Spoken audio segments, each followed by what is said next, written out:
for anyone who doesn't know you, perhaps if you could just introduce yourself, where you come from, and maybe give a brief overview what journey you're on, and then we can dive deeper. Sure. So my name is Jenn Shepard. I am an industrial and organizational psychologist. I am from the United States, originally from a little town outside of Buffalo, New York. I moved from Buffalo, New York to Saudi Arabia. I lived there for almost 9 years. I work in HR, and now I live just outside of Rome, Italy, and I have my own kind of consulting business. And so that's my story. I love telling stories and connecting with people, and so I'm super excited to be here. So thank you. Thank you. Thank you for being here. And for anyone that wants to know you really, if I asked your closest friend or family member who you are, what would they say? What do you think? Oh gosh.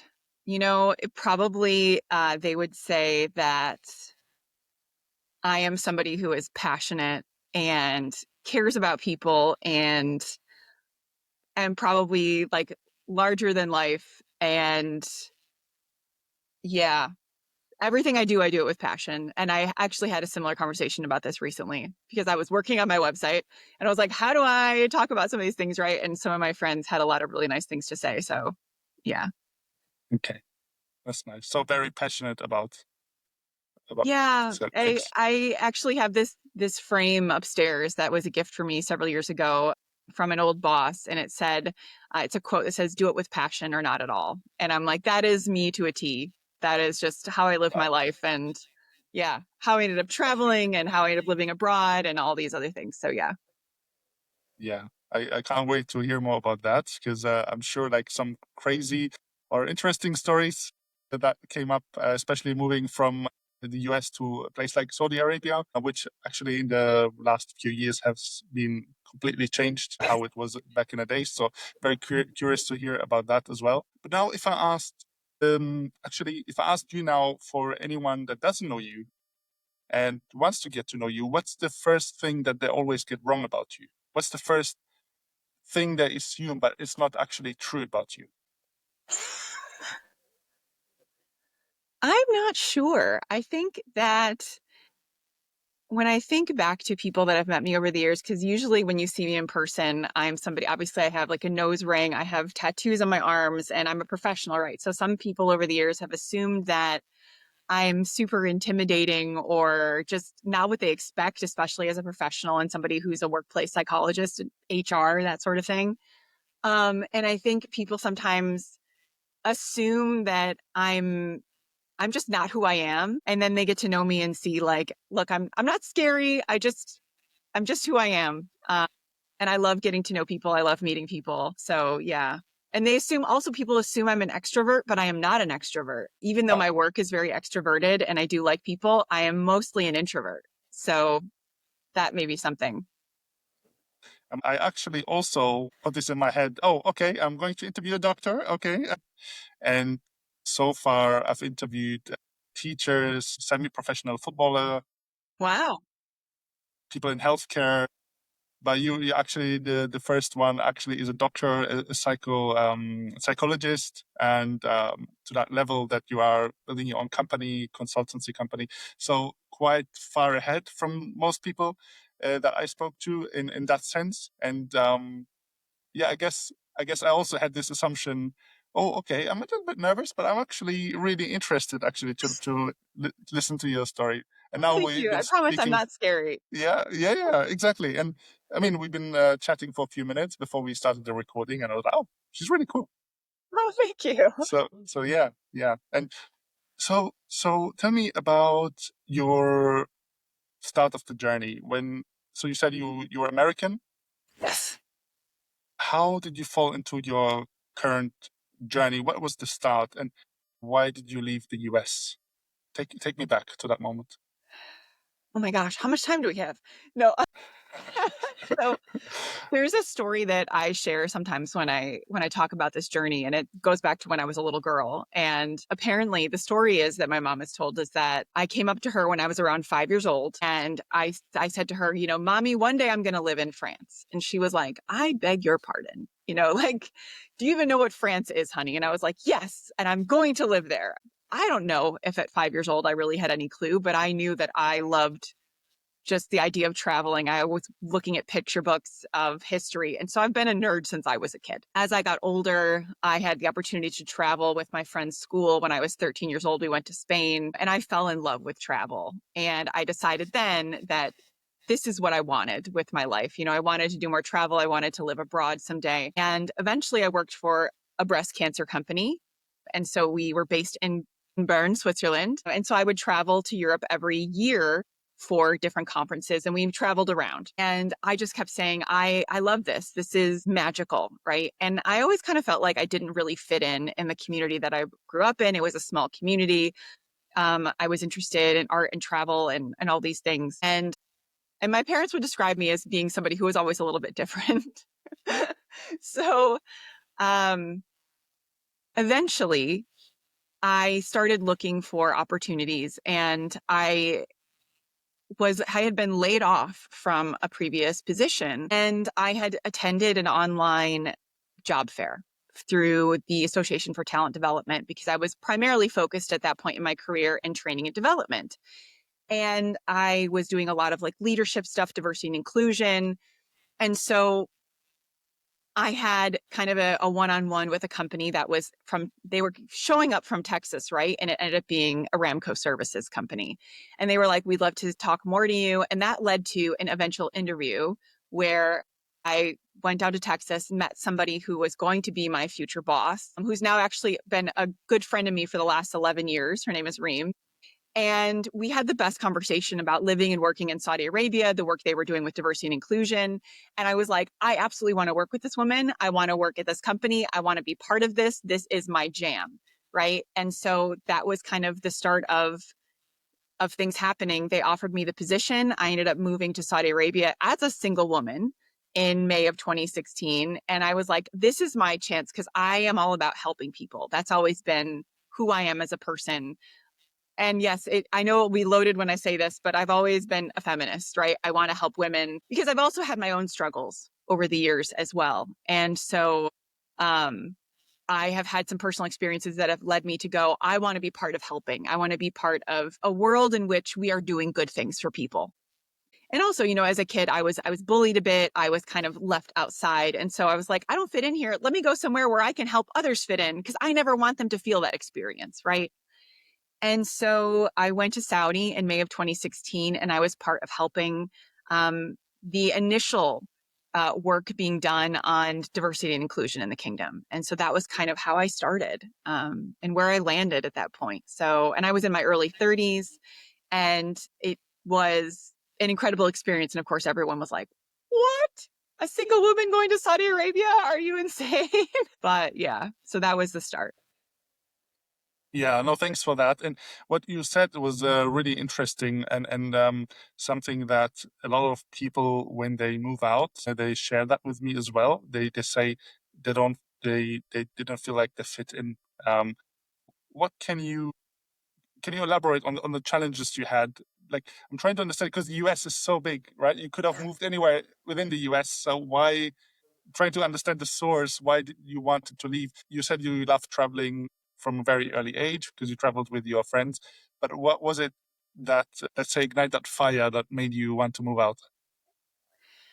I think because when I was traveling overseas, especially for work, I was seeing a different side of different cultures and how people interacted, how the workplace operated. And I wanted to have that experience because I felt like even though I was, working for a company that was kind of global, I really got to experience different cultures, different, languages. And those are things that I wanted for myself. When I was in school, I studied French, I studied Greek, I studied German. And I wanted to be able to use these things in a community. And because, to your point, the US is so big, it is big. And there's different cultures all over the US, which is super fascinating. But at the same time, it can also feel very closed in. Because it's so big, a lot of people don't leave the US and don't get that opportunity. And I felt very, very fortunate. And also I knew I had family, I had cousins that were still in Italy, especially. And I wanted to have a broader experience. And also because my very small community, it was farming community. I was also always more of a free spirit, an artist, creative, and I think that was part of me not fitting in, where I always had these big dreams and everyone would kind of laugh at me and say, Jen, that's not ever going to happen. When I was little, I wanted to be an Egyptologist or an archaeologist because I wanted to explore. And people were like, that's not even a real job, an Egyptologist. And I was like, yes, it is. It's an Egyptologist that specializes in Egypt. And people just rolled their eyes and looked at me like I was nuts. And I was always reading books and exploring and going into other worlds that way. And I think that because I was that dreamer, that it kind of led to this wanting to see more than what I had just around me. Because I have a lot of love for my hometown. It's a beautiful little place, and I go visit occasionally. I haven't been, unfortunately, lately, but I would go visit every single year and just have a wonderful experience there and just be able to reconnect. And you appreciate it more when you're older than when you're a teenager. But it was just part of that whole felt very, very closed in and constricted in the community where I grew up. There's so many interesting things you said, and what comes to my mind is it's either breaks you, everyone uh, kind of taking away your dream, a lot of negative energy. Oh, that's not a real job. That's not right. Why are you doing this? So a lot of bad vibes, negative energy, and what kept you going? What gave you the energy? Because it's either breaks you or makes you, and it looks like it made you. So what do you think was that spark that made you keep going? I can tell you immediately it was my dad. So growing up, my dad and I were super close. My mom and I are close too, but not like my dad and I. I think there's something about little girls and their dads and little boys and their moms, right? But my dad has always been my biggest cheerleader throughout my entire life. He was the one I went to whenever I was bullied at school. I would spend hours talking to my dad. And so throughout my life, and even to this day, he has always been my biggest cheerleader, and when I would come home from, say school and the kids had bullied me and I had a bad day, he would be like, someday, they're going to look at you and wish they had your life. You trust yourself. You can be anything you want. You can be president. He was like, you can go beyond president. I don't know what that is now, but maybe when you're older, that will exist. We just don't know. Right. And, I would come home and I would say, the kid said I was stupid or I was this or I was that. And he'd be like, do you think you're any of those things? Because I sure don't. You're my kid. I made you, like it was those kinds of conversations. And, he and my mom always worked so hard to give me opportunities like being able to travel to Spain with my friends' kids because they said, we don't know if she'll ever get to travel again, but let's give her this experience, and I think it was that whole thing that my parents were always so behind me wanting to see the world and experience the world. And especially like when I got the job offer for Saudi, my mom was of course freaking out and my dad said, go. This is an incredible opportunity. Go experience life and don't look back. And that was always his attitude with me is go and experience it and don't apologize because this is your life and you have to make it. You are the one that has to live it.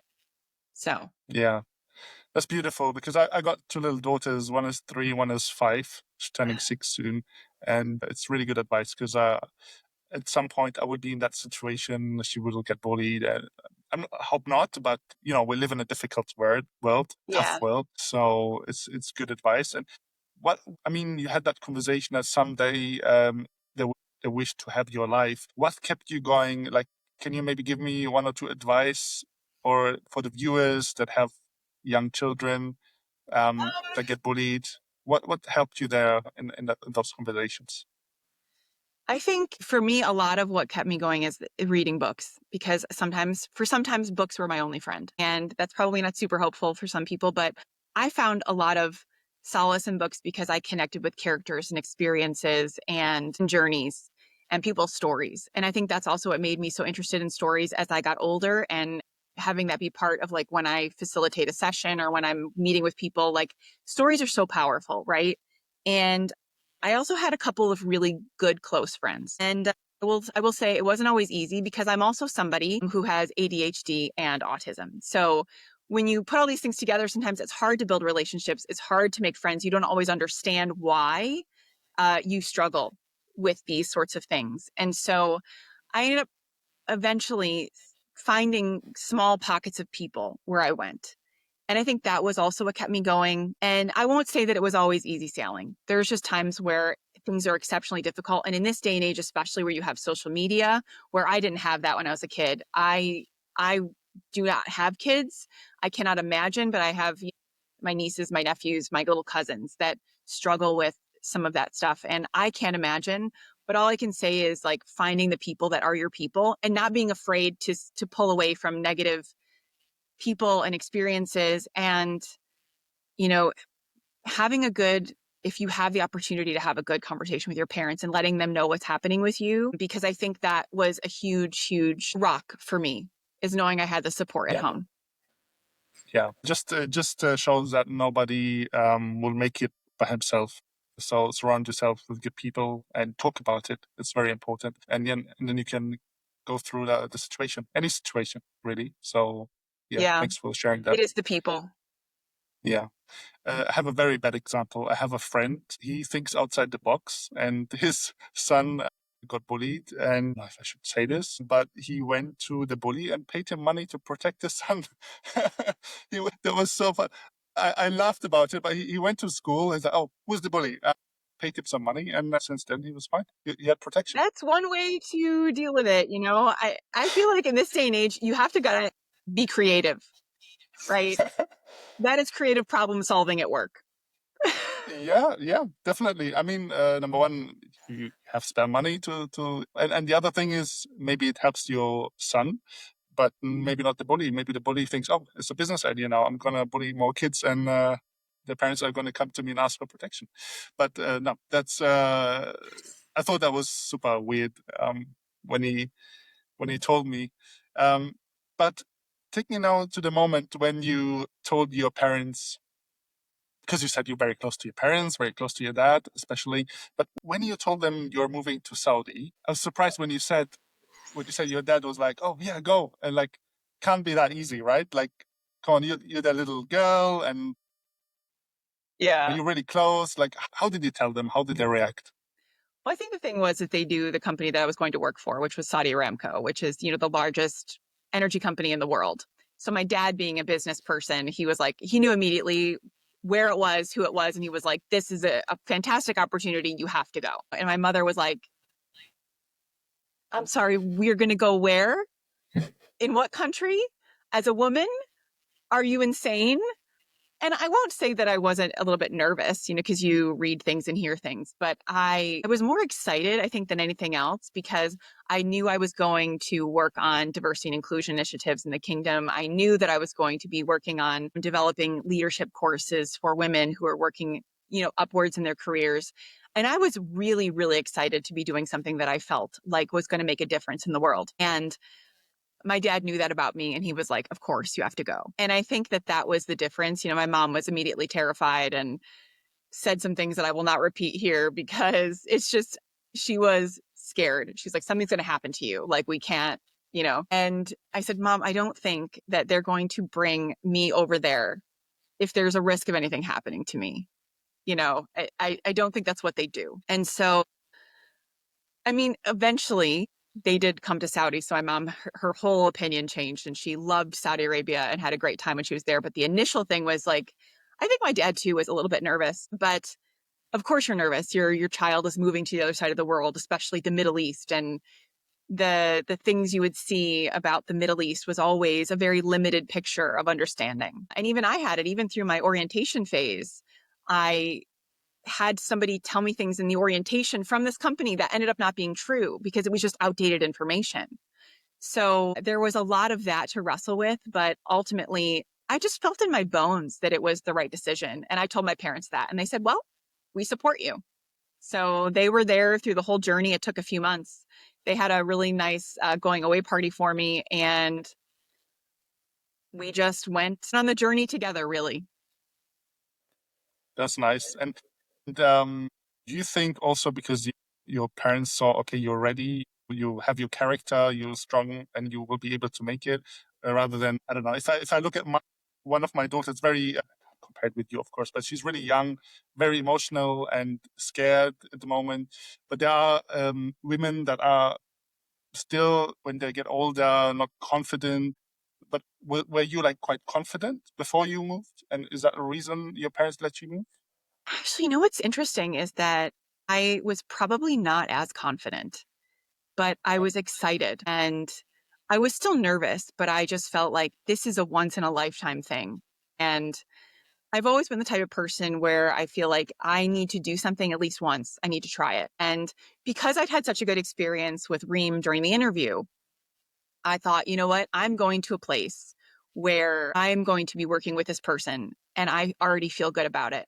And honestly, what was interesting too is that I had found that one of my roommates in college, her brother lived and worked there. And so I had had a chat with her and felt really good about it. And then throughout this process, the person who was going to be my direct supervisor had sent me an email welcoming me to the team. And I was like, I can't feel better about this experience, even though I'm still nervous, right? Moving 7,000 miles away is not a light decision. But I still no. felt like you only live once. And that has kind of, I think, been my approach my whole life, especially the last 10 years. Yeah, yeah. And you, so you went by yourself, and your parents followed you after. Did you, how, I when went by did they myself and come? I lived there by myself. My parents were able to visit. So they visited a Okay, few times over the years. Yeah. okay, just to visit. They haven't moved. Okay, okay, No, they that's still live in the United States. yeah, Yeah. okay. Okay, so in terms of the conversation with your parents, that's clear. But what about your friends back home? Must be really difficult as well. Like, how did you tell them? Well, I think because they all knew me. They all knew who they were dealing with. And so everyone was really supportive. They were a little bit shocked, obviously. I think shock was across the board, right? But they knew how I felt about things. And of course, like I'd said before, I'd been laid off from my job. And around the time that this offer came in from Saudi Arabia, I had a couple other offers. It just was not the same kind of thing that I wanted to do with my life. And my friends were all like, you know what? You got to follow your heart, Jen. Not everybody gets to do that. So go for it. Even though they were like, are you sure it's Saudi Arabia? And, but everyone was, I think, they were excited for me, even if they were a little bit nervous and unsure. One of my very best friends, she was like, my brother was stationed in Bahrain during the Gulf War. And I was like, well, things are a little different now. you know?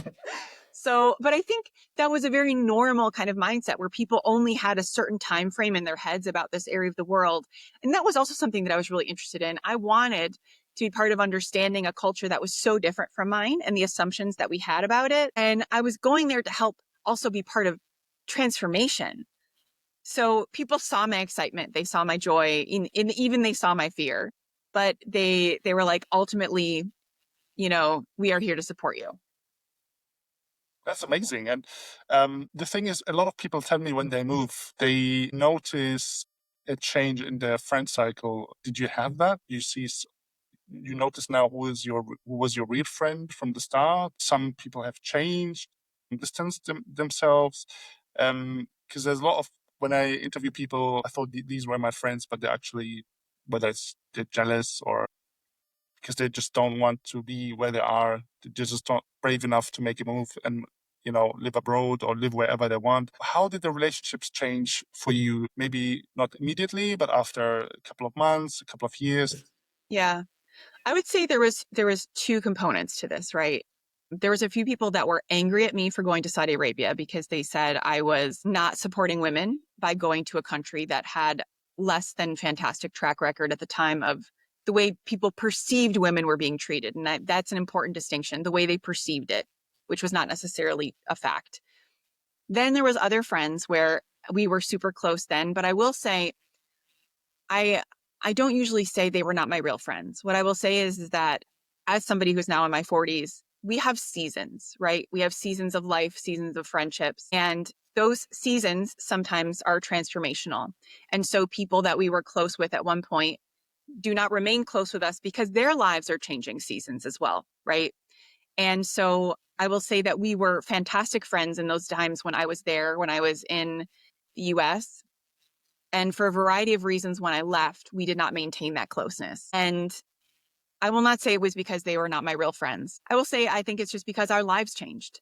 But we still, have each other on Facebook because I'm old and I still use Facebook. We still connect with each other. We still have those memories and we still have, a wonderful time with those memories, but some of them I haven't seen when I've gone to the States. And sometimes I've been there for a month or 6 weeks and could not figure out a way to meet each other. And I don't take that personally. I just say, you know what? It is what it is. I hope that sometimes we can see each other. Whereas this last time that I was there, somebody that I hadn't seen in 20 years showed up because they wanted to see me. So I feel like we have these transitional periods. But then, like I said, there were those other people that were angry at me for being open to going to Saudi Arabia and thought that what I was doing was harmful to women and the messaging. And they they chose to block me, to unfriend me, to cut the relationship. Um, and because they didn't understand. And that made me sad. And it also made me a little angry because the longer I lived in Saudi and learned the culture, the more I realized how important it was for people to understand that that was wrong. But that was a decision they made, and I can't be responsible for those decisions. So there was those two groups, I think. Did they think you just went for the money? They thought that yeah, there was that whole thing of you're just going for the money, you're going to help a culture that doesn't appreciate women, and they do all these horrible things.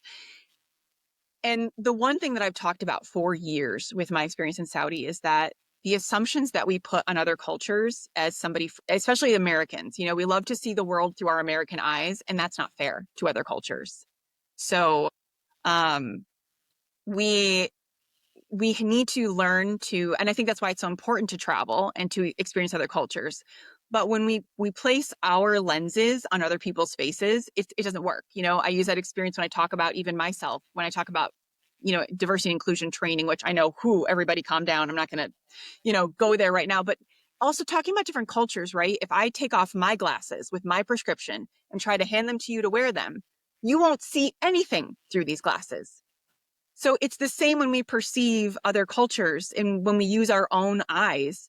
Our lives, our experiences, our feelings, our thoughts are what drive our opinions, our perceptions. And you're not going to have the same experience that I did when you look at a culture. So I try to emphasize that when I talk about a place like Saudi or anywhere in the Middle East or anywhere that has a culture that's different from the one I grew up in, because we have a lot of assumptions that we make based on our own feelings and thoughts that end up being wrong. And I have so many stories about that over the years because I've made many mistakes, right? But I think it was hurtful to see people who were not willing to be open to that. But I think some of that also it could be rooted in their own fear. It could be rooted in, you know, potentially jealousy because maybe their fear has held them back from opportunities that might have taken them there. And I don't know. I won't assume for them, but I feel like there's things that are underlying those kinds of reactions. Yeah, these are important points because that's also one of the reasons I wanted to start this podcast is to just open people's eyes when you move. There's a lot of things that happen. All those false information and this picture, for example, about Saudi, you said is actually not true. Maybe some things are true, but so many other things that no one talks about back in the US or back at home. Yeah. When you actually live in a country, there's so much more. And I mean, I am on a lot of social media because of my profession and the podcast as well, and I see a lot of things happening in Saudi as well with the football teams now getting all the professional players from Europe, like Ronaldo and Benzema, and all the other football players now to Saudi Arabia, and also Mr. Beast, which does Beast games, and he had a theme park in Saudi Arabia. So they're opening up the world more and more to Europeans, Americans. What would you say are the most, maybe one, two, three misconceptions people have about Saudi Arabia that aren't true? Oh gosh. Quite broad question, but could be anything really. What from your experience? I think what people don't realize about Saudis is that they are the warmest, kindest, and funniest people. They are so proud of their country and of their culture, and they're just so excited to share it with people. I loved that about living there. And I would say that the assumption, the way we look, especially at the experience of women, where people say, oh, women have to wear the abaya. Some of them chose to wear the niqab, which is what covers their face. You can only see the eyes. And I had so many conversations over the years with friends of mine. Some of them did wear niqab, and some of them eventually took off the niqab or changed. You know, I've watched women transform over the years, really, and it was such a personal decision. And yes, there are pockets of areas where people might have felt pressured because of their family, because of, you know, just different things happening culturally. But it was their choice ultimately. And I always saw frustration from them with the assumption, especially from the West, that they were somehow oppressed because of choices that they made. Because the number one thing happening in Saudi Arabia is female entrepreneurship. There are so many women starting businesses. There are so many women that are innovating in that country. There are so many women that are so highly educated and just contributing to society in incredible, incredible ways that is not being looked at because someone wants to pull a news story and say, well, this woman was arrested for this or this woman did this. And that's not fair, right? Because if it's the same in the United States, if you were to take one news story and say all of Americans, all of the US is like this, it would be wrong, right? But of course, you're Yeah, going to find some people who are examples of those things, whatever thing you're looking for, which is an example, yeah, actually, you know, confirmation bias. We're just looking for examples of what we want, you know, to confirm what we believe. I think that the culture of the Middle East was actually quite similar in some ways to the culture of where I am here in Italy and where my family's from in Naples. There is that, you know, family first, very collectivist. Our community is important. Obviously, how we can connect with people through food is important, through language. And those were, I think, the biggest things that, you know, wanting to share that. And also going back to this concept of women, because I think this is so important, is, you know, I remember having a conversation with a young man in a workshop several years ago. And he came to me and was expressing how he was so excited for his wife, who had been accepted to a master's program in New York City. And at the time, there was things happening in the US. It was probably around 2016, 2017. And there had been some unfortunate attacks on women wearing hijab in the United States, in the city especially. And he was worried about her. And he said, you know, she should have every opportunity. And the thing is, he's like, in our culture, when we get married, it's my job as a husband to protect her. She should never feel uncomfortable. She should never want for anything. She should always feel safe. And if I can't be there with her to protect her and make her life as easy as possible, I worry about her. Is it safe for her to go there? And that for me really unlocked something in the way we perceive how these cultures view relationships, right? Because he felt like an example that always comes out of the West is like women walking behind their husbands in Middle Eastern culture. And that came from the fact where the belief is that the husband should be the one to watch out and make sure the road ahead is safe, that she never has to worry about tripping or falling or anything. I walk through the malls in the Middle East and you see husbands holding their wives' purses while they're out shopping because they're like, she should not ever worry about anything. So she's not walking behind him because people think that she's less than. She may be walking behind him because she's texting on her phone and he wants to make sure that she doesn't trip and fall. Because if she does trip and fall, he's going to catch her. And I think that is such a powerful assumption flip that I learned from personal experience and that I wish other people could experience for themselves. yeah. That's a very strong example, Jen, and especially for people that never been to Saudi, and or moved to different countries to Yeah. learn cultures. And I spoke to someone in Hong Kong who experienced things like, at the beginning, he thought people are really rude. For example, he leaves his apartment building and there's always, got his 9 to 5 job. He leaves the same time. There's always the same lady taking the lift down to the main entrance, the main exit. And he always gives her the ladies first. She goes in front of him. And when she exits the main exit, she just opens it just a tiny bit for her to squeeze through and never opens the door fully for him. And he, at the beginning, thought it's rude. And I thought, okay, but that sounds rude. But then after a few months, it's like, no, that's how they are. They're just all in a rush. That's mentally, they just want to make their money. They making a living. And there's not a lot of people that here, open the door for you. And over there, it's like, yeah, just everything is rushed. He was explaining to me, it's like a completely different mindset, a different vibe in Hong Kong. So after a while, he noticed everyone's like that. He goes to a restaurant, they throw food at him so he can eat quickly and leave because they want the next guest to come to the restaurant and eat because they want the turnover really quick. So it's just the culture there. It's like, you know, he learned it after a while as well. So I draw examples from different conversations I have. And from you is this, if the husband is walking in front of the wife, it's because he's leading the way. If something is dangerous, he's holding her purse. And if something happens, he's there to protect her. It's not because she's less than him, right? And this is what a lot of people, I think, get wrong as well. I have an Egyptian background and I see myself more German than Egyptian, but I still have those things where I'm the protector in the house and we are equals, but um, when we cross the road, I still check if there's a car coming. I don't know if you know. So I draw parallels there as well. So I fully understand what you observed. So yeah, Yeah, thanks for sharing that. And sure.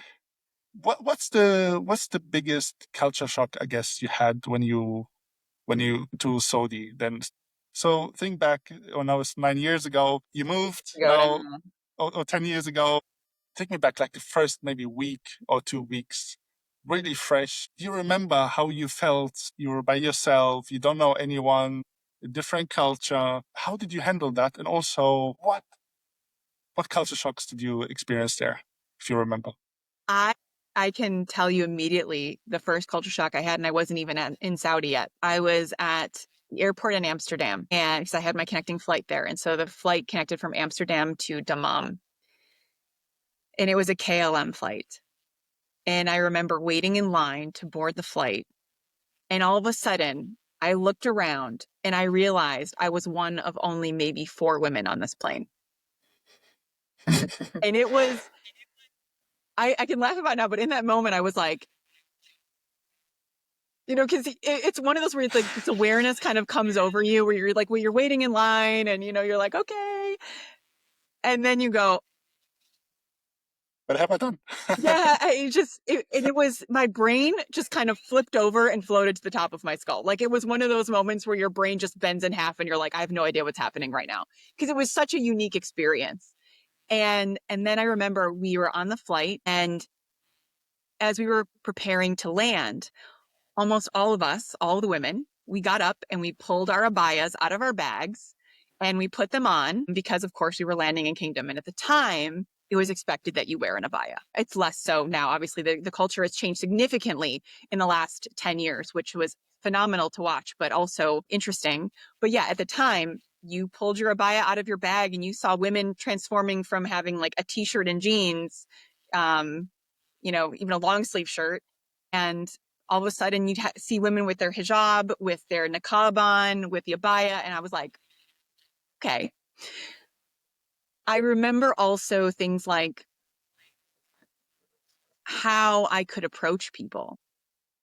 By the way, did you know you had to cover yourself? Did you like look it up? Did they tell you? Did I work knew tell that I you was before? expected to wear an abaya. I wasn't Okay. expected to wear a hijab because I was a Western woman. Yeah. So, but if I entered a mosque or something, obviously I had to cover my hair. But I was expected to wear an abaya, and that was fine with me. I had purchased abayas, and Okay. honestly, to this day, I still own abayas because I still go to Saudi for business. I was probably the expat. At one point, I had 20 abayas in my closet. I loved abayas because you went from pajamas to mall ready like this. But yeah, so that never bothered me. But I remember getting there, and I remember going to the pool one of the first days, and it was an all ladies pool, and I had my phone like you do, and you're like plugging your headphones in. But because of the camera on the back, they yelled at me Oh, because you can't have phones with cameras in certain places. And I obviously wasn't filming, wasn't doing anything, but they were like, you can't have this. This is a women's only space because women are not covered in this space. So I had to leave my phone in my bag and plug my headphones in and like do everything in my bag. But of course, I was so upset that I had done something so offensive, not even thinking about it. And then another time I remember I'd only been there for maybe a week and a half. And I was walking down a hallway. There was a wide hallway in one of my buildings. And of course, me being me, I smile at everybody and I greet them, even though I knew that I didn't know how else to do this, right? Because culturally, you're not really supposed to do that. But at the same time, I'm like, I'm in a company and I should maybe make the effort, right? And so I was walking down the hallway, and there was a group of 5 Saudi men walking towards me, and they were all in traditional clothing. So the thobe and the gutra. And I had been told by my orientation leader that if you see somebody wearing traditional clothes, they're probably very traditional and conservative, and you should react appropriately, which was like, how does one react appropriately? I don't know what to say to that, you know? But I was in the hallway. It was just us, and they're walking right at me. So I just tried to kind of, a little bit of a smile and just to acknowledge their presence, right? And as the man in front walked by me, he turned his back to me. And I went, and I remember to this day, I was in such shock because I was like, now American me was like, that is so rude. How could he do that? How could he turn his back to me, right? And I remember going back to my building and to my office, and my friend Reem, who was our division head at the time, and I said to her, I was like, this is what happened to me. And and I'm ranting, and I'm like, my God, it was so rude. I don't know what to do. What should I have said? And she's just smiling, right? She says, are you done? And I'm like, why? What did I do? What's wrong? And she's like, can I give you some insight? And I was like, yes, please. And she goes, so that is a mark of respect. And I was like, come again? And she says to me, in our culture, we should not be looking at women, right? So him turning his back to you a bit was a message of respect, not disrespect. And my jaw promptly hit the floor and rolled away down the hallway, because it was a moment where my assumptions came face to face. And I was like, that is so interesting. So interesting. So it was an example of, kind of learning your way around. And so afterwards, when people did that for me, I might nod or just say kind of like, that was it, and move on. And they may kind of walk that way. Over the years, that definitely changed. After a few years, I saw more and more people, greeting people and waving and saying hello. But at the time, things were still shifting. It was early on in that journey. I also remember in that time period, right? So I arrived in Saudi like a week and a half before Ramadan. And so it was during Ramadan that I had to go do some shopping. I had to use the company bus to go outside because I couldn't drive. I went outside, took the bus. The bus missed me. And here it is 11 p.m. It's dark outside. My phone barely works. I don't know what to do. I don't know how to call a taxi. All of my friends I would have worked with are asleep because we worked from 7 a.m. to 4 p.m. And I'm like, oh my gosh. And I had one Saudi friend who was a guy. He worked for the phone company. So he'd help me set up my phone. He said, if you need anything, please call me. Please let me help you. Right. Which was another example of how amazing and warm and helpful Saudis were and are. And so here it is, 11:30 at night. And so I'm like, I have one friend. Let me message him and see if he's around. He's like, yes, I'm at the gym. I'll be there shortly. Right. Well, one of the things we'd always heard is that women and unmarried men could not ride in cars together at the time. And I was really nervous. He gets there. He puts all my IKEA purchases into his car, and he goes, okay, get in the car. And I was like, okay, question. He goes, and he was used to me by now, right? He's like, what? And I said, do I get in the front or the back? And he just went, get in the car, or I am going to put you in the trunk with your stuff, right? And so I got in the front, and I said, I thought I couldn't ride with you. He's like, who tells you these things? Who tells you these ridiculous things? It's not true. And so he was appalled that I was told I couldn't ride in a car with him. And he's like, we're friends. Of course we can ride in the car. Would you like me to leave you there? And so those were just some of the major things that I had learned, and in a very short time period. It was like the same week most of these things happened, and my mind was exploding on a daily basis. But yeah, I think those were the biggest right away. Yeah, I can imagine. It must have been hard for you, like a completely different culture and mentality. And I moved to Europe. Within Europe, it's like more or less the same, but going from the US to Saudi is like going to opposites, kind of. And yeah, so a lot of assumptions that weren't true, and the country has changed, evolved. Because I know few years ago, women weren't allowed to drive as well, and you're allowed to drive now in Yeah, in Saudi. 2018 it changed. Yeah, yeah. So there's a lot of things that are evolving in Saudi, and it's becoming from the outside of not been, but looks like it's becoming the new Dubai. Is that a good example or Riyadh is comparison? definitely Or transforming. Yeah, the country itself is shifting because the leadership has said we want changes. They had Vision 2030, wanting to just be more open, encourage more tourism. So there's been a lot of transformation there, which has been phenomenal to see. And a lot of the work that I did was part of that Vision 2030 strategy, which was awesome. Um, yeah, but yeah, it was a beautiful experience. And honestly, it was funny because so many things I felt like were similar when I came to Italy. Yes, European culture is different. I think it's, especially in Italy, it's a very diverse culture, the North versus the South and all of that, which is a whole other conversation. But I think I used to say that like the Saudis, the Arabs and the Italians are kind of, you know, same, same thing, different spices, because everyone was just so like expressive and fun and loud and just happy, and that was in the food and like the whole thing. That it's so many things were similar that when I got here I was like, I've been through this before, I got this is gonna be fine, you know. yeah, yeah. Like you know what to expect, and you've done the experience. You've had the Yeah. experience, and yeah. And tell me about the when was it like? When was the moment you noticed I've now integrated, or I've arrived? Because I can imagine, as you explained, a lot of culture shocks and a lot of Yeah, changes and in culture. But how long did it take you to actually settle and yeah, integrate and feel like okay, this is now my I will say I think the best advice I got before I left was from somebody else who had immigrated out of the US, and she said the first 6 months are going to be the hardest. And I would say that that is across the board correct. Even if it's somewhere you want to go, even if it's somewhere where you think places. I had the same experience here in Italy. The first 6 months are just hard because you're learning your way around. Now, forget the language, forget all of that. You're learning where to go to get basic necessities, where to shop. You're learning, your job, the workplace culture. You're learning all these things. And it can feel very overwhelming. And a lot of people, I think, feel in those first few months, I'm going to give up. I made a mistake, which is completely normal. So anybody watching this, like, it's normal to feel that, but give yourself those 6 months, because after that, things start to transform. And I think for me, it was the same. I remember, my memories sometimes pop up on Facebook of things that I've posted. And there was one picture that I will never forget.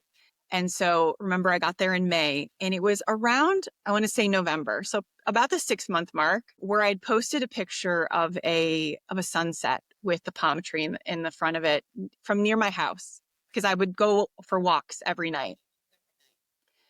And I would say, this place is starting to feel like home, because I had so many great people that I worked with around me who had immediately embraced me, both Saudis and expats.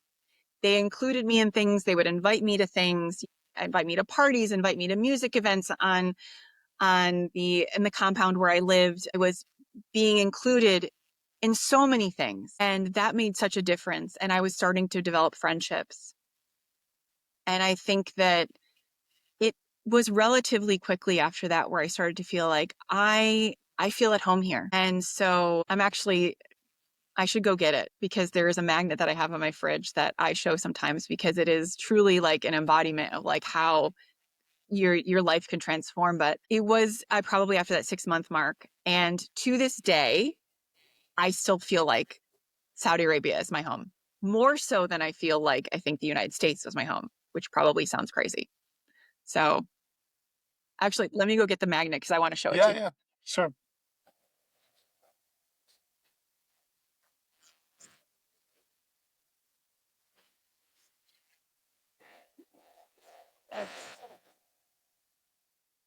I don't know if this is probably reversed for you. Yeah. No, no, I can read. Home isn't a place, it's a feeling. Yep. And Yeah, it's that's beautiful. a map of Saudi with the emblem. So this was a gift that actually my friend Reem gave to me, but it's been hanging in my fridge ever since, because it's an example, right? Home isn't a place, it is a feeling wherever Yeah. you go. That's a good saying actually, because I'm in this situation now. I lived 17 years in Germany and 17 years in the UK. I was like, okay, where's my home? I live in Switzerland now, um, but it's actually a good one point saying I consider both places my home, Yeah. so I don't have to. I don't lose my identity because I travel so much, or I lived in different places. Yeah, I think So it adds to our identity, right? Because I still, yeah. when I talk with my friends in Italian or in English, I still say inshallah. I still, I'll be like, Yalla Habibi. And people are like, what are you doing? I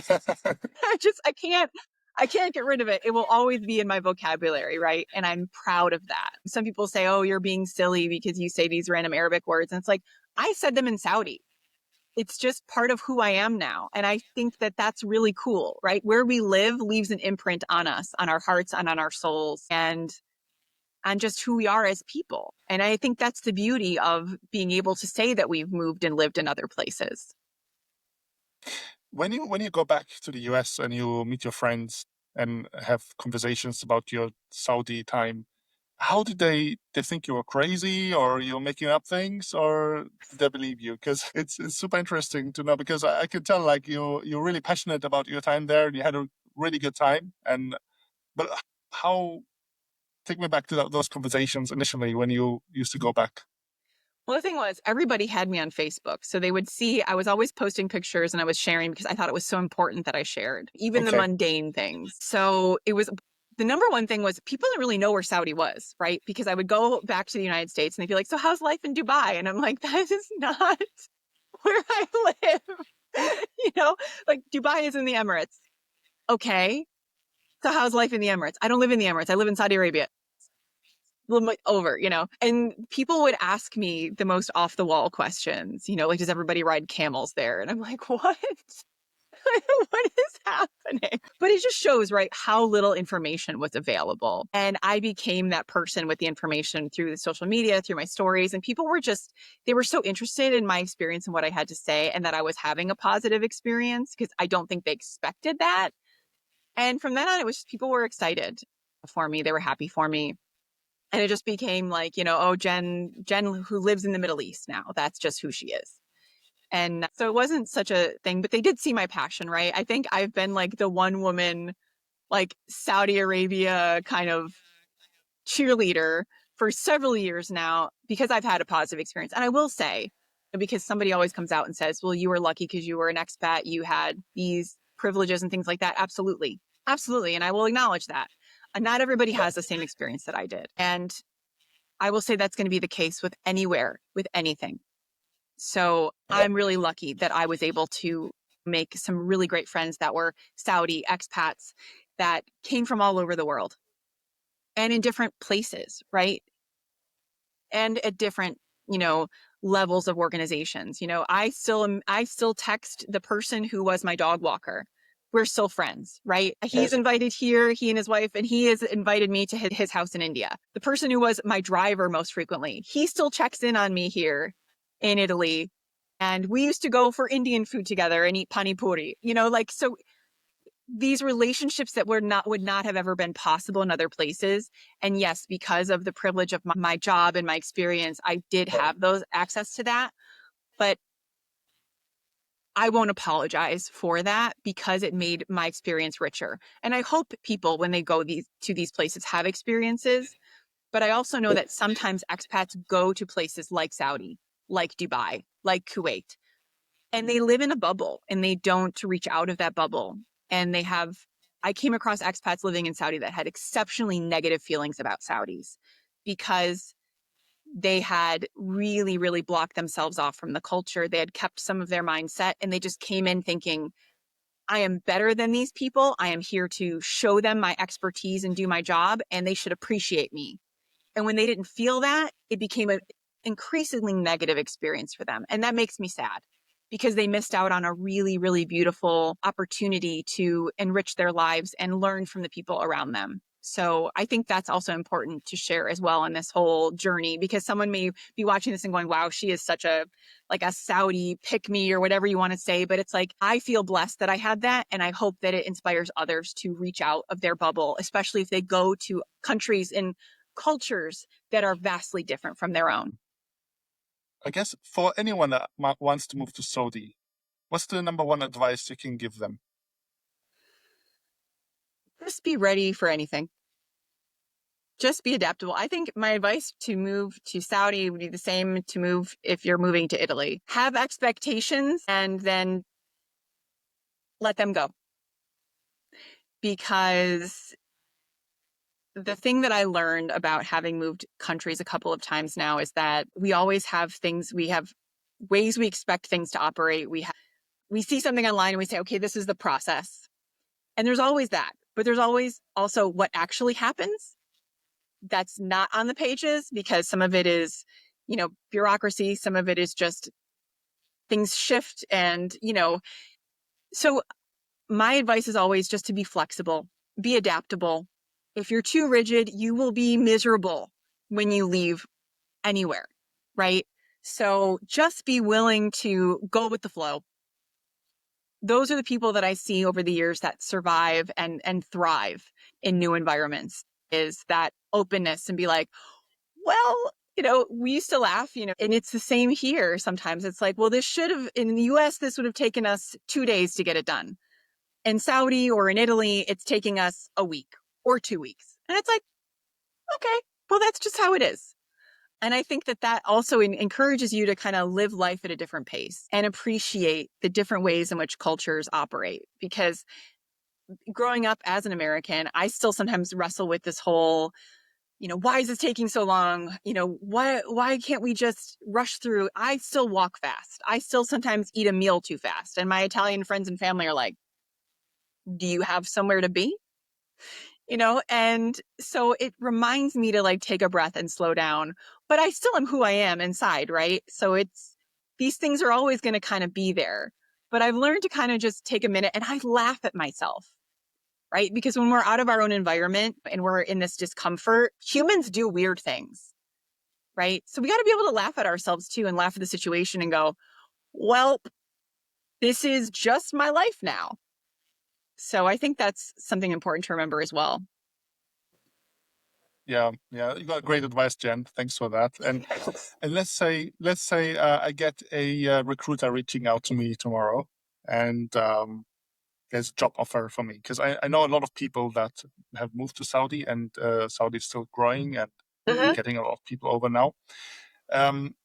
What's the what would you recommend? Like you said, you had a driver. I know that my friends that moved there, they got their apartment paid by the employer, and they got a car, a driver, I think a flight or two per year to go back home. Is that also what you got as a package when you worked for that company? Or Yeah, when I arrived, things were very different. So I was given, and the packages have shifted so much since then. So I don't want to like say this and have someone expect that this is what they get. But at the time I was given round trip ticket every year on a business class flight to be able to visit home in the United States. I had a house in the compound where I live now. As a single woman, I didn't get a lot of extras because that was depending on what your job was. And also, I will say in the Middle East, the other thing that people don't often talk about is that your nationality matters also in the type of packages and things and salaries you might get. So it's important to ask questions and understand what that is. But I had a place that was given to me, and the flights, and there was other things in terms of like compensation and benefits, but those were the big things for me as a single woman. I know a lot of families that came in that were given access to being able to sponsor maybe a nanny or a house helper, but there was like a pool of people within the community that you could reach out to and say, I would love to have somebody come and, walk my dog or clean my house a couple times a week. Because as a single woman, I couldn't sponsor somebody from outside the kingdom. The driver, there was a pool of drivers, right? Or like sometimes the drivers that worked for my friends, because over the years the law shifted. So by the time I left, a driver who worked for my friend who was sponsored by them, if I needed a ride to the airport or something like that, I could just ask them and they'd say, yeah, of course, of course he can bring you to the airport. We're not doing anything, so there was that community aspect as well. So I think that was just part of it. But every company, every community is different, and things have shifted so much since then. All I can say is ask questions. And Even if you think it's a silly question, ask the question. Yeah, yeah. And was Saudi expensive? Because I know you. I think now today as well, you tax-free income. You don't, or the tax is really So low. Do you remember? Saudi doesn't tax you, but Right. as a United States citizen, we have citizenship-based taxation. So I still had to pay taxes up to a certain point. The United States has a limit on what that number is, and sometimes it changes. So I won't say a Yeah. number here, but you're tax free up to a certain point. So that was never an issue. But Saudi can be a little expensive depending on where you are because you're paying a premium sometimes for things to be imported. But we also had a line in our paycheck that was like kind of that compensation for cost of living. So sometimes things were expensive and other times things were not expensive. It just depended on what you were buying, where you were going. Obviously, things within our compound tended to be a little bit more expensive because it was, ease of access, like with Yeah. anything. Just like when you go to an airport and you spend $10 to buy a bottle of water that outside the gates of that airport is like two, you know? But over the years, yes, some things got more expensive, and it just depended. And just like with anything, but the one good thing about being an American and operating with the U.S. dollar is that the U.S. dollar and the Saudi riyal were fixed, which I cannot say the same right now with the U.S. dollar and the euro. Yeah. A lot going on at the moment. Mm, just a bit, Yeah. yeah. Then what's okay? Let me go back to the scenario. A headhunter reaches out to me, like you said. I'll ask a lot of questions, see what you can get with the accommodation, flight back home. Um, but what's the minimum salary if I am negotiating my salary in Saudi? Obviously, you don't need to disclose how much you are getting, but you now have a feel, okay, how expensive it is there. This is the minimum someone should get to live by or have a good life or even worth traveling or living abroad in Saudi Arabia. Do you have a number in mind that you think should be? I mean, it's 9 years ago, I know, but even then, Well, even then, like over what the was it? years, we had cost of living increases and things like that. So I would just say Yeah, you have to look at your finances and your experiences, right? Because also throughout the country, things have changed in terms of what industries are booming, what jobs they're looking for. So I would just say look at the overall experience plus your package. So if, for example, you're somebody who, I'm just going to make up a number. Say you're somebody who makes $50,000 in the United States, and that's a good salary for you. Um, take into consideration now, a lot of companies in the Middle East will pay for you to relocate and all of that. So that's a separate amount of money versus what your compensation is. But I would say they will offer you something that is aligned with your background and experience as they see it. You are welcome to negotiate. And I would say also take into consideration what it looks like to relocate your family if you have a family. Pros and cons of having access to potentially international schools, international experiences, ease of travel, additional vacation time, different benefits. Because Americans are used to, very little vacation time, whereas in the Middle East and places outside of the Middle East and Europe as well, you have more vacation time. So you have more access to kind of a better work-life balance. So all of those things really need to play into it. And only you can answer what makes sense for you. But I think also sometimes people get this assumption that there's all this money coming at them. But I would say put that aside and look at what holistically your life would look like. Because I say this all the time, money isn't everything. You can't take it with you. But what you can take with you are the experiences and the people that you meet along the way. So you have to look at it in all of that way. And if it doesn't make sense for you to pick up your family and move, then don't do it. But if it does make sense for you to do that because there's an opportunity there, whether that includes, financial and experiences, then do it. yeah, that's super important. I can tell you also work in HR. Good answer. Good answer. Money is definitely not everything. What's money and you're miserable at work after. So it Exactly. happened to me before. I was working in the company. I was earning one of the most I've ever earned, and I was so miserable. It changed me. Like I used to take it back at home. My mood swings and all of that. And then I was like, you know what? I'd rather change job and a little bit less and be happier. And this is what I did. Absolutely. Absolutely. Okay, so that if it's a family or a person who wants to move to Saudi or to anywhere, look at the whole package, and then if it makes sense, make the move. And depends also on the situation, right? If it's someone already earning very well and having a good life in the US, for example, there must be a reason, I think, beyond money to be wanting to move Yeah, abroad. So absolutely. And I think the stereotype for yeah, years was that you go to the Middle East to make a ton of money. But I do know yeah, from keeping up with a lot of the things that are happening in the market there that it's not quite that way these days. The way the salaries are being packaged is shifting. And it, like I said, it depends on the industries, what's booming, what's not booming. So I would say just if you're going there because you're thinking I'm going to make millions of dollars and retire early, maybe that's not the way to look at it anymore. Maybe this company that is seeking you out is going to offer that, and I can't answer that for you. But all I can say is that the things that I have seen, things are shifting, and it's more about what it can do for your career, what it can do for your quality of life, and the quality of life for your family. So and then for some people, they choose to leave their family behind and go work in the Middle East. So that's a decision you might want to make for yourself as well. And those are all things that people have to consider before they do something like this. And I know right now, with things as they are in the world, you're probably not thinking about going to the Middle East, which fair enough. But eventually it may come to pass where you do. So I think all of those are just really important things to consider. Like with anything, the market changes. yeah, My experience from 10 years ago getting an initial package versus now is going to be so different. yeah, absolutely.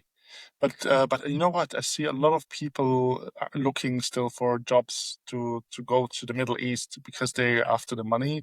I don't know if it's just the money, but from what I have seen, a lot of conversations I have, it's exactly from what you said.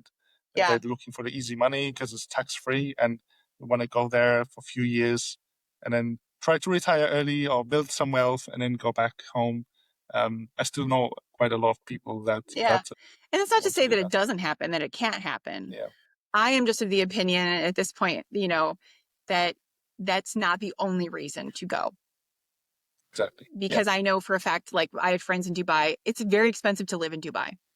And it's very easy to look at, so from the outside looking in, you go, oh my gosh, let's say for example, a company said, I'm going to pay you $150,000 a year to, let's use a round number, 200,000, just for an example, because that's sometimes what people assume off the bat. I'm going to make all this money, right? But then maybe you look at the cost of renting an apartment, and that ends up costing you have to pay up front for the year. So you pay whatever that number is. Is And that how then it works?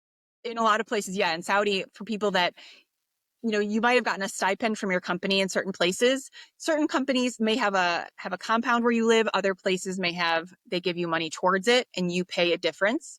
It just depends. So everywhere is different. Yep. But let's say you go and you get this apartment, and then you are in the hippest, coolest area of Dubai. And it also ends up being the most expensive. So you go to dinner and you pay maybe $100 for just one of you to go to dinner sometimes.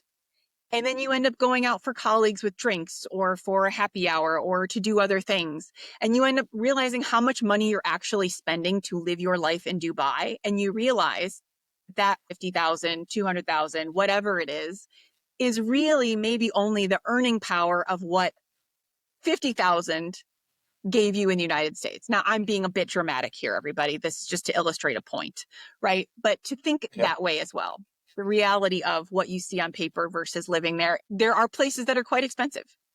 So I think sometimes people look at that from that lens and they think, I'm going to go there, I'm going to earn all this money, and then I'm going to come back. And then they get caught up in the whole, well, I make this money, I'm going to go shopping at, Versace. And because I can do that now, right? And maybe you can, and mashallah. But see, there, I just did it.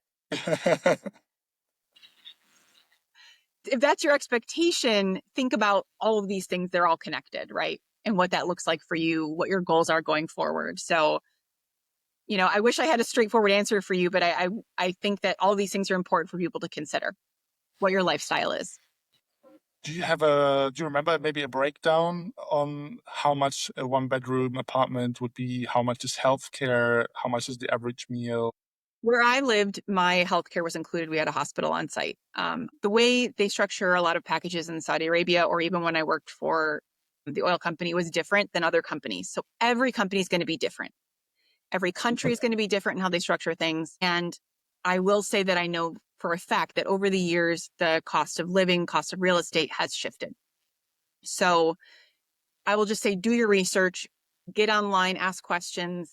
Do not just ask ChatGPT. Please, please go and talk to people. Get on Reddit, get on expat groups on Facebook and actually ask them, and say, I've been considering, I've been offered something. This is what we're potentially looking at. Ask those questions, right? You'll get a variety of responses. Some will be of varying opinions, but it'll give you information. So that's Yeah. always going to be my advice. Yeah. Definitely don't rely on ChatGPT Please alone. don't. Please don't. Yeah. You can use it as a starting place for research, but please don't use it as total information. Yeah. Yeah. Cool. Okay. So how just to wrap up Saudi Arabia, how did you cope with the heat actually? It's quite a hot country. I You loved love it. the heat? Okay. I told people that I was basically the human version of a lizard on a rock. You could put me outside and it was July and I was outside reading a book in the morning. So I loved it. I do not like to be cold, which is funny as a girl coming from Buffalo, New York, right? So even now I'm sitting here with a heating pad on. So I loved the heat. It never really bothered me. The humidity bothered me because, as you can see, I have curls and I would look like a mushroom cloud during the humid season. But other than that, it didn't bother me so much. Yeah, sometimes it was oppressive, but you didn't spend a lot of time outside in the summer times. You flipped it. Where I grew up in the US, we were outside May through September, maybe October before the snow hit. But we only really had June, July, August. Those were the months for summer. In Saudi and in the most of the Middle East, your months for being outdoors are pretty much November to April, and it's beautiful weather. You can be outside in shorts and a t-shirt. The sun is shining. You can go hiking. You can go traveling. So it was just changing, flipping that whole experience. So for me, I equated the summertime in Saudi with kind of like the wintertime in the US. For those few months, you're kind of indoors in the air conditioning. And when you did go outside, it wasn't for that long. Yeah. Yeah. Okay. Yeah, that makes sense to just flip it around. And yeah, see, I haven't seen that actually that way. It makes sense. And I guess when it gets darker, the weather would be nice as well during summer. Like you can just go out when it's dark and still have really nice weather, I guess. No? Or still really hot? No, it'd still be, like 42 degrees at midnight Oh, in the dark. in the dark. Wow. Yeah, certain times of the year, it was just the same temperature all day long, and you were like, it's fine.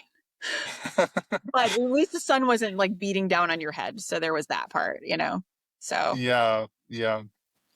Okay. So it's not really comparable with Egypt then. It's extremer, much extremer. I remember Okay. being in Kuwait one summer. It was end of July, and it was 44 degrees Celsius, which for anybody who's American is like, I think that's like 100 and it's over being between 120 and 130 degrees Fahrenheit, I believe. It was hot and it was a temperature I've never seen in my life.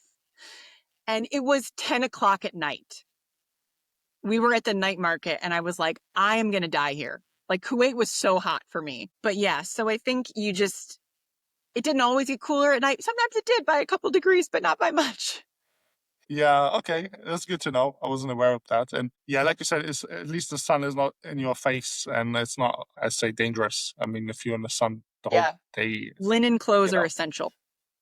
yeah, yeah.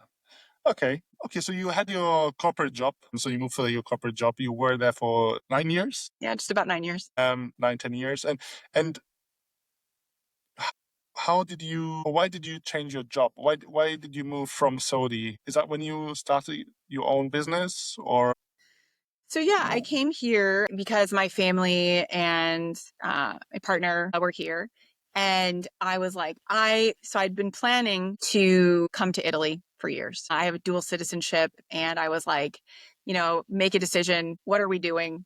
And, you know, it had been on my mind for a while to want to start a consulting company because I would go to things and meet people and I wanted to do so much more to help other people. So came to Rome, and it was just such an adventure, because the reason I got to where I am, where I live, is because the people who are living here, right? So I live in a little town called Fregene on the seaside. Their daughter was an exchange student in the US, like I think now 12 or 13 years ago when she was in high school. And so her family kind of became my family. Plus I have my cousins in Naples and my family by, blood and marriage and all of that. And so I had the opportunity to come here and rent an apartment and like just do what I wanted to do. And I thought, you know what, this is going to be awesome.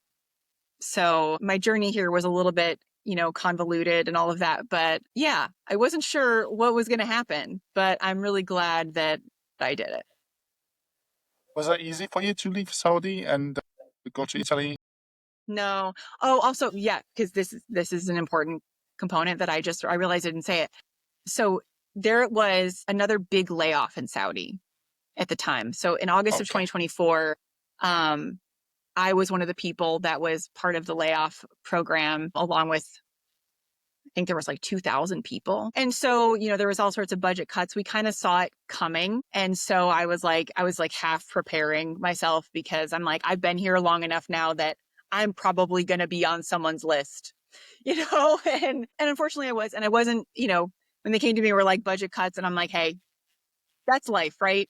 So, and I've been planning to leave in 2026 anyway. So I thought, you know what? We'll get started a little bit sooner.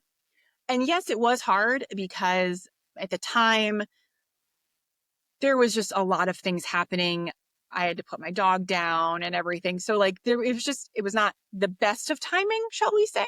Not that there ever is a great time, but it really pushed my hand in doing something that I had kind of been preparing for. And so it just was the pace in which I had to do it at the time was a little bit stressful, because I essentially had like a month to sort everything out that I needed to do.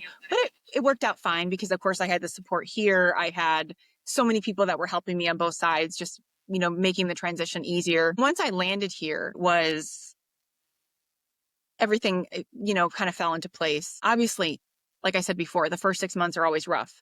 And of course, yes, I mean, I did grieve leaving Saudi, because it wasn't when I thought I was going to go. But I still have, I still love it.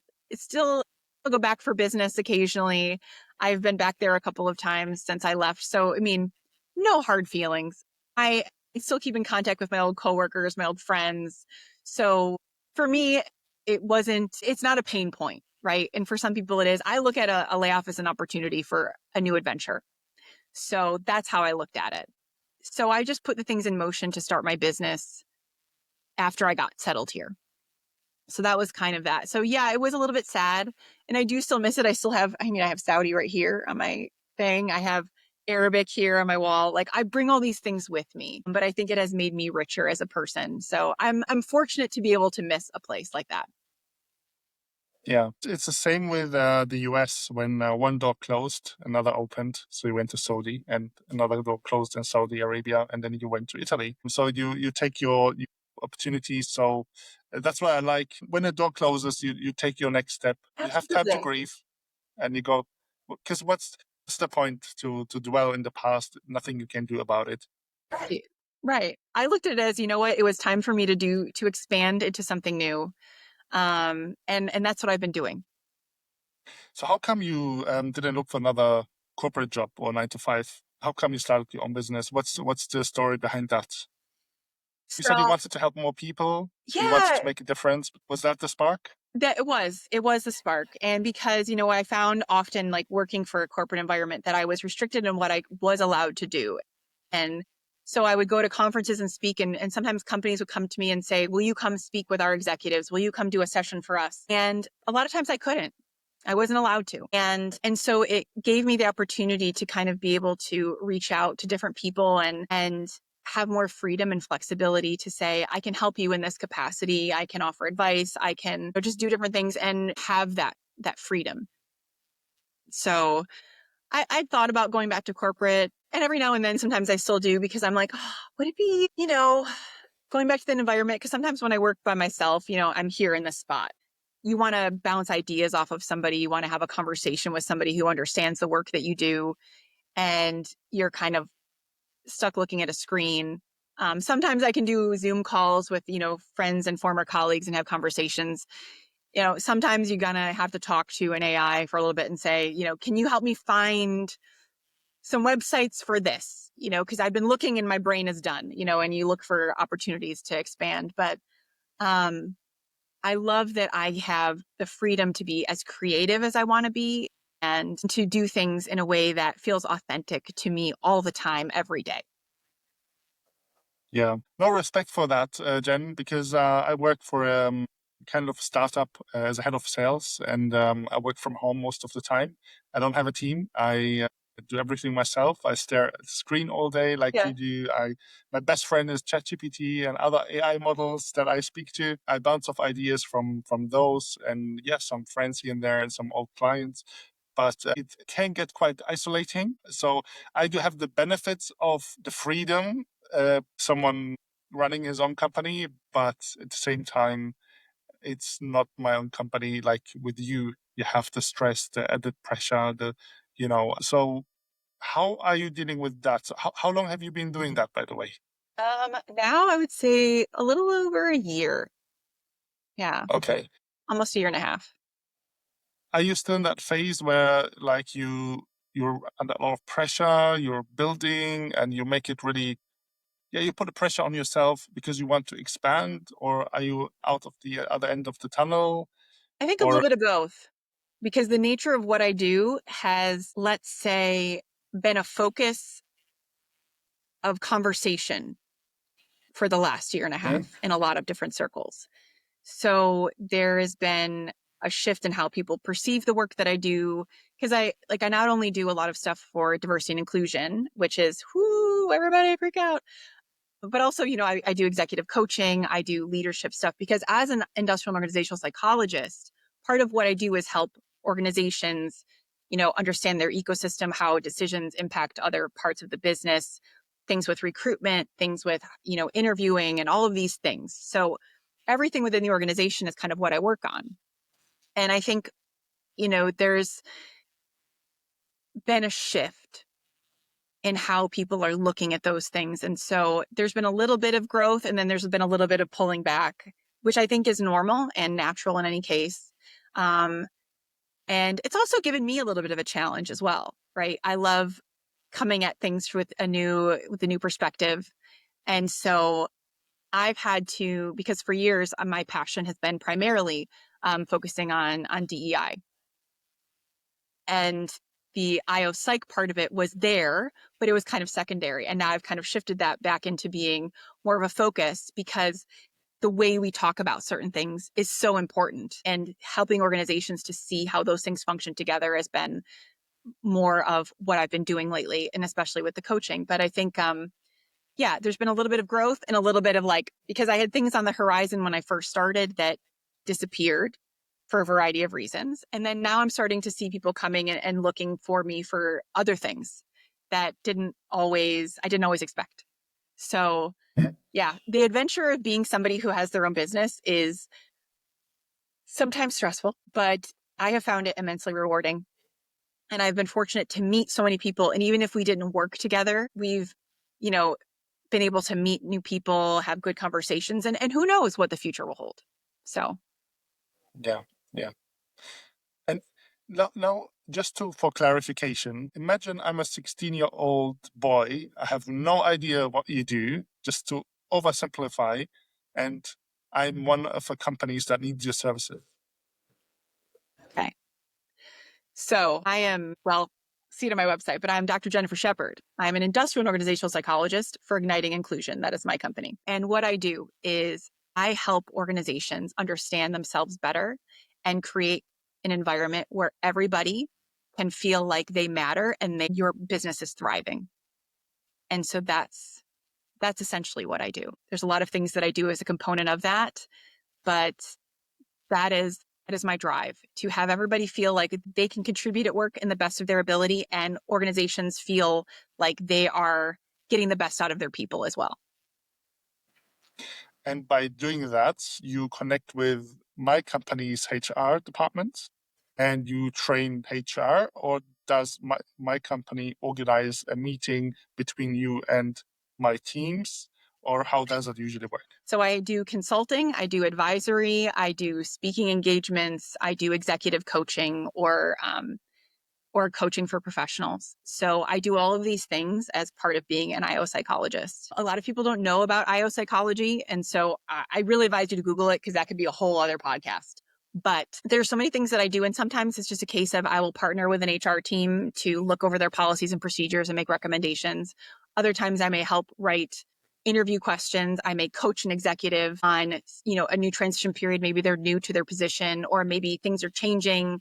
They've gotten some feedback and they're not sure how to manage it. I've worked with organizations on saying we want to workshop on how to responsibly use AI in HR or in our company in general. And so we do that. I'm really, really fortunate. I think as somebody with ADHD, I love this job because there's so many things that I can do and they're all connected. So that's my thing. I work with everybody. And so, yeah. And if you have questions, just ask me, because if I can help you, I will. And I'm never that person that's like, I will try to wedge myself into something. If it doesn't work, if it doesn't make sense, I will tell you, and I will recommend somebody who can, because I think that the world is big enough for all of us. Yeah. Yeah. So what I would do is when the episode gets released, I will put the link underneath the video to your website, and so people can just go on it and learn more about you and your services if they ever need it. Awesome. Thank you. Yeah. I wasn't expecting that. Yeah. I just, this is, yeah. So Yeah. No, no, definitely. You are helping people. It's and that's also a very important point because the obviously I watch a lot of podcasts and speak to business owners, and the number one thing they tell me is when you start a business, don't just do it for the money. The money is a byproduct. Go and help people. If you really have the drive to help people, then the money is a byproduct. It will come, but that will drive you in your hardest times because you probably worked until very late by yourself and you had some very stressful, difficult times. But then you remember, why am I doing this? It's I because I find want to help people, right? such joy in the work that I do. And, earlier you had asked me, were you quite confident? I wasn't confident.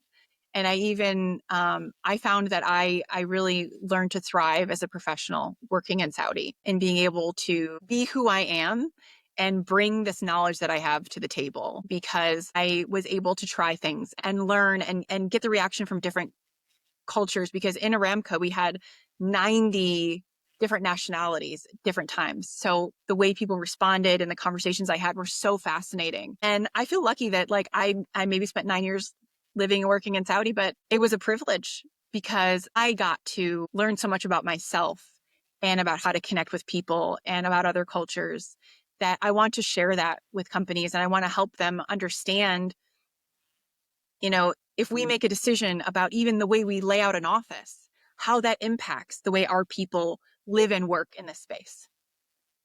Something as simple as that, something as simple as the lighting, is also what we do as industrial psychologists. And I think that's so fascinating. And there's so much work that we can do. The way we look at data, the way we utilize data, there's all these things that play into the experience. And one of the things I talk a lot about in my work is the ecosystem. And so that's the science part of me, which I will not get into, but I love it. And I love that I can help people and organizations do more with what they have and understand more, because often people like to put little things in boxes. They like to put HR in a box. They like to put IT in a box, personnel or whatever these pieces are in boxes, but they're all connected. Because if I say to IT, because you're somebody who works in software, if I say, I'm going to get this new software, you immediately probably panic, right? Because wait, what does it require? Where's the data being held? Is it cloud? Is it this? Is it that? What information do we need to protect? Who owns the software? What are we doing? That's your piece. But then you have the other pieces that are like, is it easy to use? Is it easy to learn? What language capabilities does it have? Is it accessible for somebody with a disability to use? Is it going to be too large to host on our systems? Where is it being hosted? There's all these components that go into considering what we use and why. So yeah, I don't know if that part's Everything recorded, is but I'm connected. just this is just me just talking randomly, because I think that these are all things that I help companies with. So Anyway, No, this definitely everything is connected, and also the thing that you mentioned, the lighting, even the air quality is a big part. temperature. I've temperature, yeah, because I follow certain podcasts, very successful podcasts, and one of them that I really follow is that's what they're doing. They set the temperature is always the same, the lighting is always the same as the most optimal, including the air quality. So it's like things. So subconsciously, you are performing at your best as well. Yeah. Yeah. And Yeah, it's a lot of also, things we don't know is yeah, yeah. And the thing is, that a lot of people don't realize that sometimes what is listed as optimal is a default that was created using one demographic. So looking in and saying, is this your demographic? Does this meet your needs? Because if people are complaining that maybe the desks are too high, their wrists hurt, their elbows hurt because they're not, seated or stood in a correct position, ergonomics, employee wellness, employee engagement, all of those things are connected and part of what I help with. Because if people go to work and they're freezing, if they go to work and the light's too bright or it's too dark, if there's lots of fluorescent lights, all these things play a role. And sometimes people look at me and they're like, how do I manage this? And I'm like, well, we start step by step, but these are all important. And my journey through like different cultures, different countries, this whole diversity and inclusion conversation is part of understanding that there's lots of which questions to ask, where to start, and how to answer those. yeah. So I'm sorry, I went off on a tangent there, but I just, No, absolutely no. It's super interesting. My wife studies psychology. I love psychology as well, so it's like a lot going on. Like it's a yeah. Some some part of me is I take it as a hobby as well. I'm interested to learn about this a stuff. lot of people are interested. Yeah. Yeah.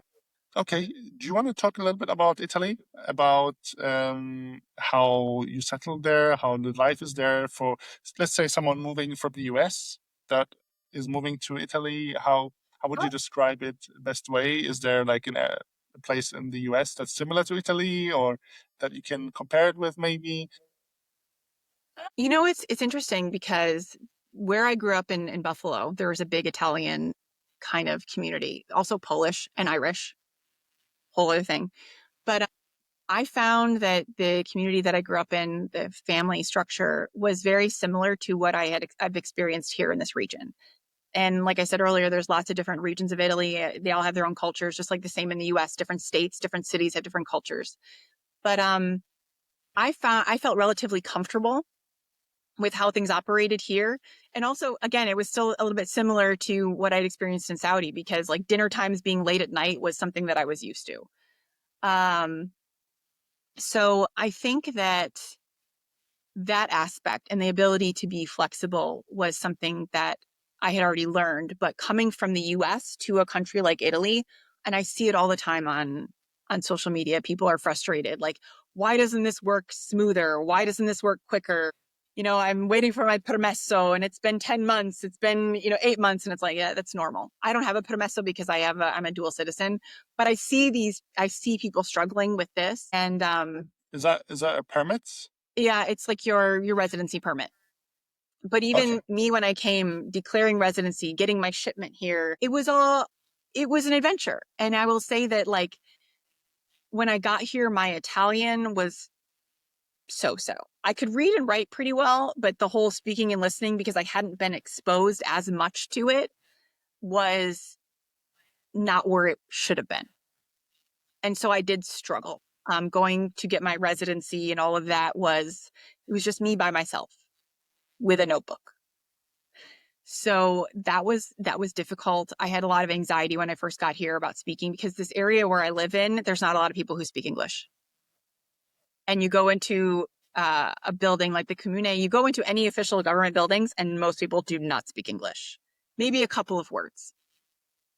So that was an adjustment, but luckily I was able to kind of pick it up and start to move forward. But yeah, that was I think the biggest challenge for me, was trying to navigate language, getting my residency sorted out, and also the whole car situation, because knowing that I had to go through the process of getting my license after a year and having to do all that in Italian. So it was like immediately I bought a car I knew I could drive once I had my Neopatenta. And So maybe it wasn't my ideal vehicle, but it's a vehicle that I know I can drive now with my Neopotenta for the next, couple of years. And just dealing with things like that was just, it's overwhelming at first. I will not lie. No matter where you're coming from, whether you're a citizen or you're studying on a student visa, it's overwhelming, all of these pieces. Like you said, the first 6 months, be patient, Yeah, find pretty way, much the first six find months your way in any through it. country, you're figuring out how to live life. Just forget everything else. Yeah. And the French and the Italian are known for the language. They don't really speak or they don't want to speak English, but I think most of the people there don't speak English. So I can imagine how tough it was for you. But I think having moved already, I think Saudi maybe helped you with, yes, it's always tough, obviously, to move, but to navigate around, be patient, a little bit body language here and there, and find someone that speaks English. Yeah. Um, The a lot of translator did app the on your research. phone. Yeah. And I will Yeah. say also, as somebody, and I don't know if this has been your experience, but do not ever use ChatGPT to translate in another country. Use an app like DeepL, because it's going to be more reliable of a translation than whatever mess you get from ChatGPT. Please don't use it for that. Because I had somebody try to use it with me in a train station. He was from Korea and he was trying to speak English. He did not know English. This poor man was lost on a train platform and I stopped to help him. And he was trying to use ChatGPT and the English was just butchered, butchered. And so I pulled out my DeepL app and he spoke into it. And that's when we understood what was happening. I don't know what ChatGPT was doing, but that was enough for me to go, use a real translation app when you need to travel, people. Please, please. Yeah. I have no idea what it was doing. But yeah, the whole adjusting. I was fortunate that in the Middle East, almost everybody speaks English fluently. So that Yeah. was easy. Um, and coming here, that was the difference, is that people speak a little bit of English. And, people would say, you see on forums all the time, oh, everybody speaks English in Italy. They're used to tourists. They speak a limited vocabulary that fits into that area generally. They can answer your questions if you ask, I would like a table for 4. I would like to order this. I would like a wine or a water. That's their vocabulary. If you get into what's your best dish? How spicy is this? How do you prepare this? Often you see panic because that's out of their vocabulary list, right? And I experienced similar things in Italian, even now, because I'm still not fluent. I'm about, B2, C1 level. And there's just certain topics where if you get off of my vocabulary list, I'm like, what? Give me a minute. So it's still a challenge, and I think it will be for years. It's only been a year and a half. So, Yeah. piano piano, as we say. Yeah. Can I just say I love your impressions? Thank you. I have nothing if not expressive, I guess. Yeah. I mean, look, I grew up in Germany and they used to teach us English very early. In Switzerland, they teach the kids English, French, some parts Italian. So also it depends on which area you are, which country, and what's the subject you learn in school. I don't know, what do they teach in Italy? Do you know that? You haven't been to school there, so do you know? Third language. Yeah, like Actually, I just had this conversation last weekend because I go right. with an outdoor group hiking and almost nobody speaks English. And we were talking about this phenomenon because they said we all study English in school, but we never use it. We forget it. We just don't use it afterwards. So, and one of Okay. the guide that I was talking to, he said, I'm actually a little bit embarrassed that I don't speak better English because it would help me, but we just never used it. And now Yeah. you're seeing more people where people are asking for people who speak better English and all of that. But yeah, I found that a lot of people I've met here, they study English in school, they study maybe another language like French. They're more likely to use French, or they were when they were growing up, because I see this a lot in people that are maybe my age.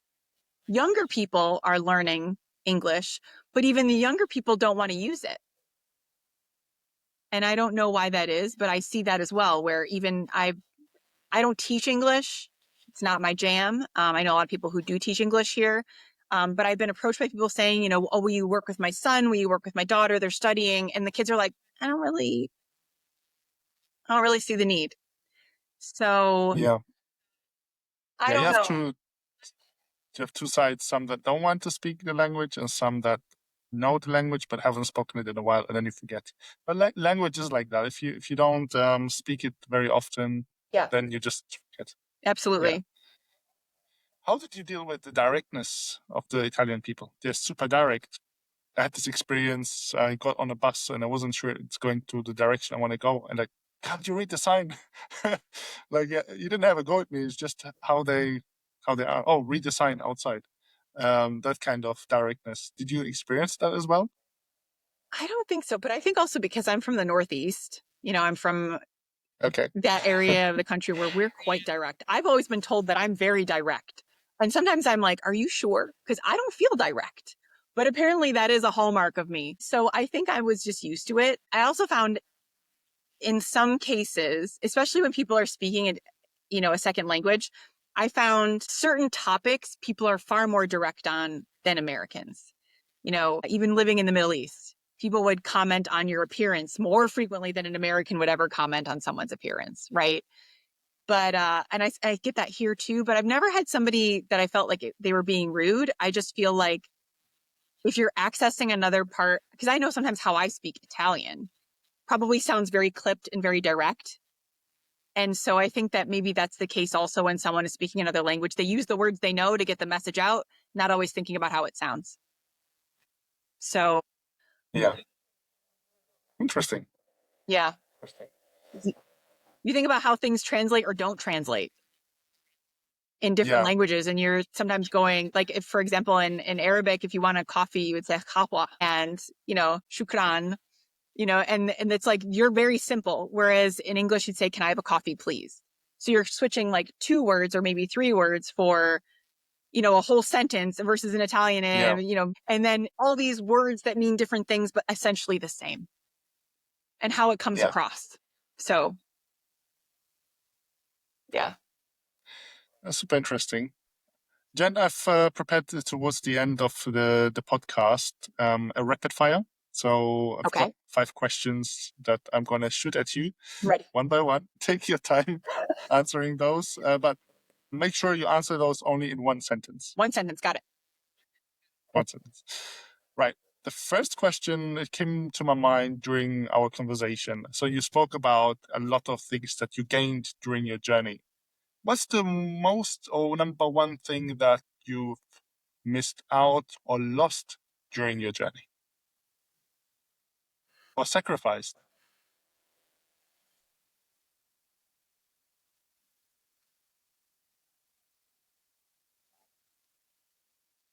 Time with my parents. That's the hardest usually when you move out and move away. And it also happens to me moving to Switzerland and then moving every now and then you go back home and you see your parents getting older. You can now see that every 6 months, 1 year you go back, they aged Yeah.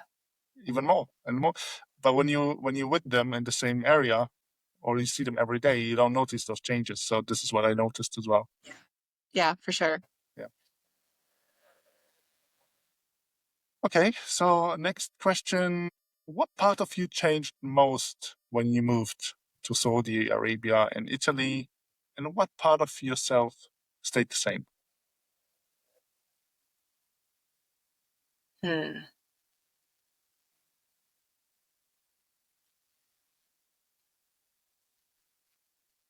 I think what changed the most is probably my spirit. My spirit changed. It became more open and more aware and just more vibrant. What did I sacrifice? Um, Maybe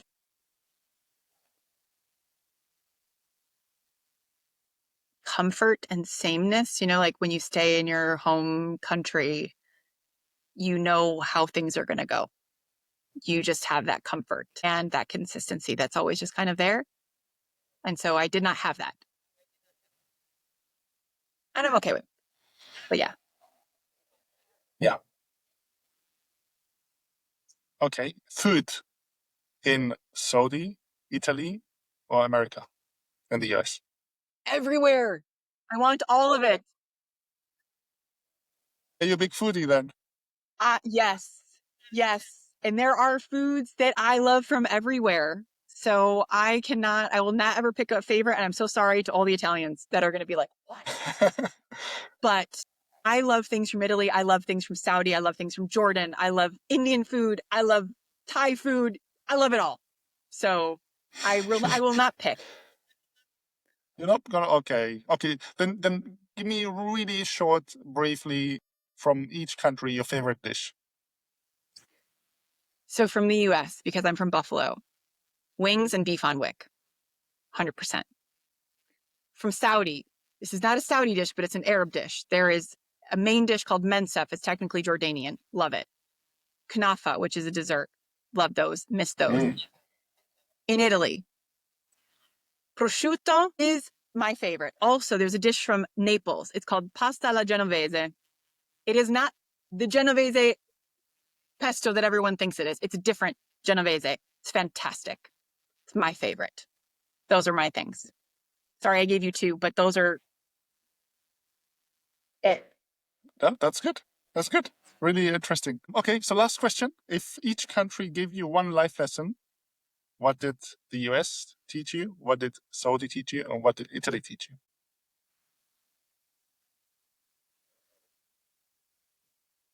I would say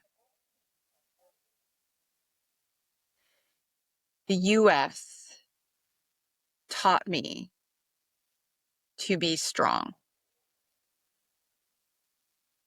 Saudi taught me to be open. And Italy has taught me how to grow. That's what I will say.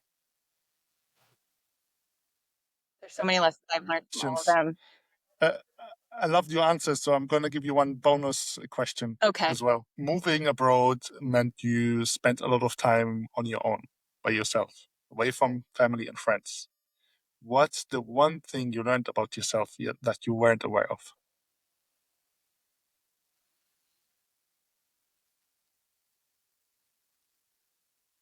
Hmm.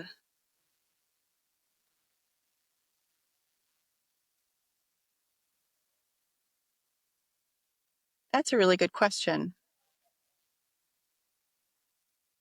I think I learned that I am stronger and more resilient than I ever gave myself credit for. And I think I learned to believe in myself more